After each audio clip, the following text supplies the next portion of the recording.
বাংলাদেশ ও পূর্ব তিমুরের মধ্যে দুটি চুক্তি এবং সমঝোতা সই হয়েছে। প্রধান উপদেষ্টা তেজগাঁও কার্যালয়ে বৈঠকে এই চুক্তি দুটি স্বাক্ষরিত হয়। পরে যৌথ সংবাদ সম্মেলন করেন ডক্টর মোহাম্মদ ইউনুস এবং জোসে রামোস হোর্তা।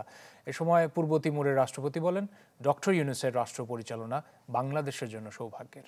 বছর শেষের খুশি নগদে হবে বেশি। নগদ পেমেন্টে নির্দিষ্ট ক্যাটাগরির কেনাকাটায় ৩০০ টাকা পর্যন্ত ক্যাশব্যাক। 4 দিনের সফরে শনিবার রাতে ঢাকায় আসেন পূর্ব তিমুরের প্রেসিডেন্ট জোসে রামোস হোর্তা।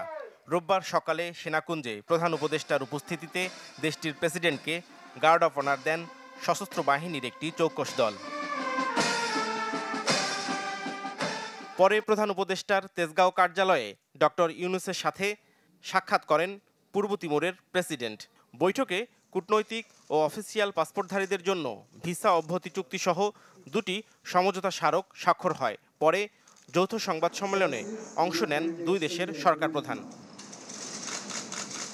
এ সময় পূর্ব তিমুরের রাষ্ট্রপতি জানান, ডক্টর ইউনুসের মতো ব্যক্তিকে দেশ পরিচালনার দায়িত্বে পাওয়া বাংলাদেশের জন্য সৌভাগ্যের বিষয়। So Bangladesh are very fortunate,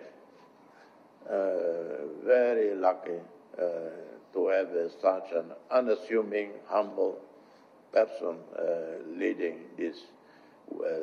And he probably doesn't like the word leading, but maybe working with you, with the young people, young generation, with the students, to transform the country.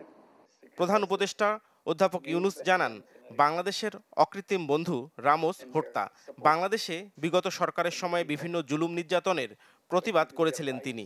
And what surprised me, he was the one who jumped up to sign statements to protect me.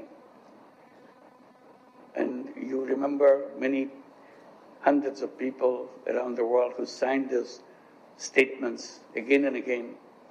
প্রধান উপদেষ্টা বলেন, নতুন প্রজন্মের আত্মত্যাগের বিনিময়ে বর্তমান বাংলাদেশ, তাই তাদের স্বপ্নকে সম্মান জানাতে হবে।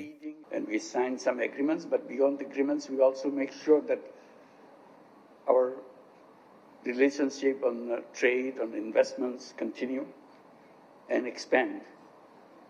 And His Excellency has invited all our investors in Bangladesh to come and invest in East Timor. And we'll be very happy to encourage. সফরের তৃতীয় দিন 16 ডিসেম্বর মহান মুক্তিযুদ্ধের বীর শহীদদের প্রতি শ্রদ্ধা জানাতে সাভারে জাতীয় স্মৃতিসৌধ পরিদর্শন করবেন পূর্ব তিমুরের প্রেসিডেন্ট। নাফিউল ইসলাম লিংকন, চ্যানেল 24, ঢাকা।